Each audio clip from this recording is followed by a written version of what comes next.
একটি জঙ্গলে বাস করত এক লোভী শিয়াল। শিয়ালটি ছিল খুব অলস প্রকৃতির। সে সারাদিন জঙ্গলের এদিকে ওদিকে ঘুরে দিন কাটাতো, আর জঙ্গলের কোনো প্রাণীকে যদি কিছু খেতে দেখত তাহলে তার কাছে ছুটে গিয়ে তাকে ভয় দেখিয়ে তার কাছ থেকে খাবার কেড়ে খেয়ে নিত। এইভাবে বেশ কিছুদিন কেটে যায়। একদিন শিয়ালের খুব খিদে পায়, তাই সে অনেক খোঁজাখুঁজি করার পরেও কোনো খাবার না পাওয়ায় একটি গ্রামের দিকে চলে যায়। আর গিয়ে দেখে টুনির খামারে অনেক মুরগি রয়েছে।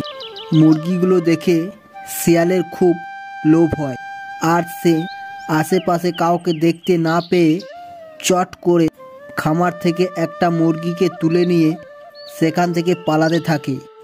আর এইসব টুনির চোখে পড়ে যায়। তখন টুনি শিয়ালটিকে ধরার জন্য তার পেছনে তাড়া করতে থাকে। কিছু দূর যাওয়ার পর কিন্তু টুনির কোনো লাভ হয় না, তাই টুনি বাড়ি ফিরে যায়। কিছু দূর আসার পর যখন শিয়াল দেখল তার পিছনে কেউ নেই, তখন সে একটা পুকুরের কাছে গিয়ে দাঁড়ায়। আর লোভী শিয়াল দেখতে পায় যে পুকুরে জলের মধ্যে অন্য একটি শিয়াল মুরগি ধরে দাঁড়িয়ে আছে।